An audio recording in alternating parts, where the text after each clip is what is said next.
What is going on, guys? Welcome back to the channel. I'm sure many of you recognize this rifle and what this actually is. I've been waiting a couple of years to do a build from one of these rifles. I've kind of wanted to see the evolution of this rifle. This is a Ruger American Predator Gen 2 in 6.5 Creedmoor. So I've wanted to do a pseudo 6.5 Creedmoor build for a couple of years now. I was going to do one with a Bergera a couple of years ago. I decided not to, purely from a financial perspective. That's why I didn't do a build with it at this time. Well, at that time. Now, I kind of committed to this one, and I'm excited to do this one. It's for fun. I'm gonna put the rifle together. I'm gonna shoot it a bunch, and if it shoots really well, I'm gonna go shoot it in competition. Again, for fun. I don't shoot competition to go and win, because there's so many people out there that have the ability to train and shoot way more than I do, and are just way better natural shooters than I am.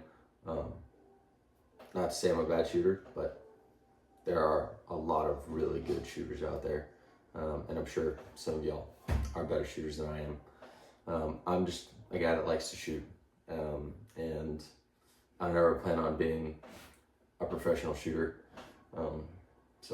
But I love to shoot for fun.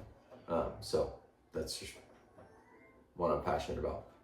Now let's talk about what's actually going to happen to this rifle. It is not going to stay, and it is in its factory configuration. While yes, I'm sure this gun is going to shoot great in its factory configuration. There is a large cult following of the Ruger American Predator, especially the Gen 1, the Gen 2. These rifles have been out since 2012, when the original Ruger American Predator, the Ruger American, came out. Is a great budget rifle. And I got a really good deal on this one. I'm not going to sell it. At least, yeah, I'm not going to sell it. So just get that out of the way, YouTube. I'm not going to sell this rifle. Thank you for asking. But what are we going to do? Let's talk about optics. I don't really have an optic that I have dedicated for this rifle just yet. I do have a couple in mind that I would like to put on there. But I'm actually going to starting out, when I'm putting this rifle together, I'm going to take an optic off one of my current rifles, and I'm going to put it on here. Definitely, I don't know if it's going to be the right optic choice, but I think it's actually going to work really well. And when I mount that optic, I'm going to show y'all. It's a Bushnell Elite Tactical 3.5 by 21 34 mil tube. I have it currently sitting on an AR-10, but it's going to go onto this for the build and to start shooting this rifle. All right. I know one of the major concerns from this rifle is the trigger. I already have a trigger on the way. So this rifle is definitely getting a new trigger. It's going to be a Timney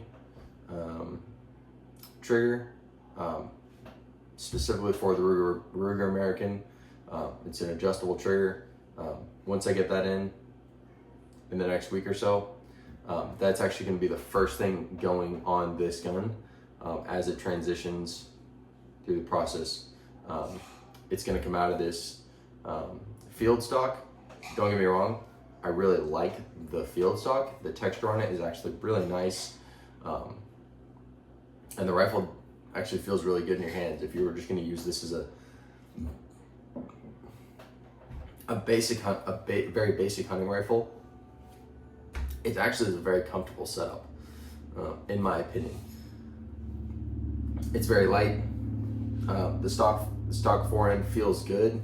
I'm sure if you shot multiple rounds, you'd probably burn your hand on the barrel, but you wouldn't be shooting this rifle multiple rounds if you were just going hunting, I hope. So I don't dislike the stock. I actually kind of dislike it. There's a lot of modifications you can do to it now.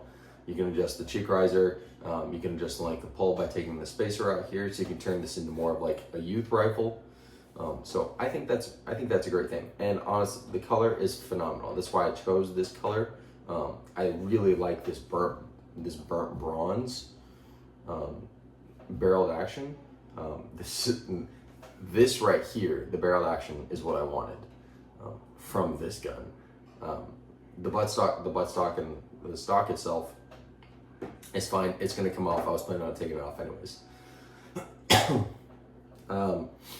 Like a bunch of people have done before, this is going to go into a KRG Bravo chassis specifically for the Ruger American Gen 2.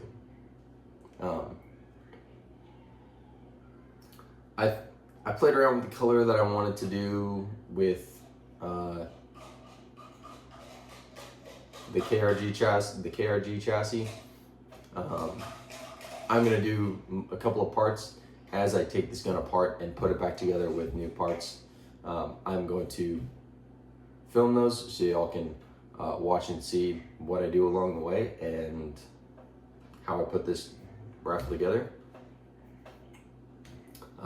So the KRG chassis is going to be an FDE chassis, and then once the gun is in the chassis and mounted before I put optics on, I'm going to rattle can it because I like to spray paint my guns. That's just me personally. I think it's going to look really good with this burnt bronze and the FDE. I'm going to hit it with some dark browns, maybe some light greens, kind of give it like this, almost like this field stock kind of splattering.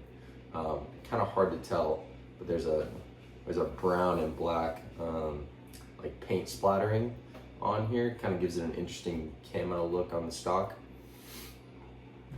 I'm gonna do a brown, black, green, tan camo on this, and I think it's gonna look really good. I do. I really think it's gonna look good. So I'm excited for that. And then, yeah, once we get this in the chassis that's coming in, it'll be almost ready to shoot. I had a hard time picking the first lot of ammo that I was gonna shoot with this gun, because I feel like every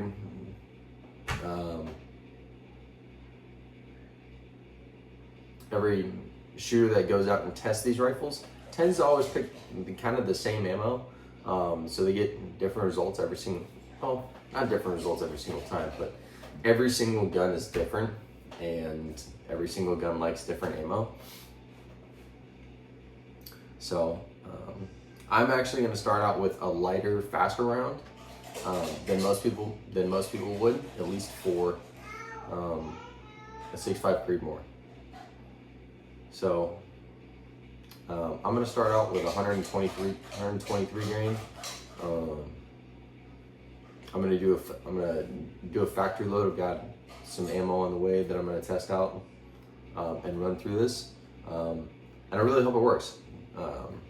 And I'll let you guys know what brand that is and where I'm getting it from once it actually gets here. Lastly, on the front is going to go on a EC tuner muzzle brake, and that is purely because I think it's one of the best adjustable tuners in the business.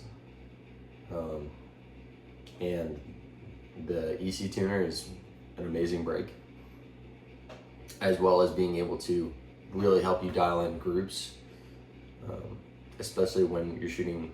You might be shooting different types of ammo from one competition to another, or you're just changing lots of ammo.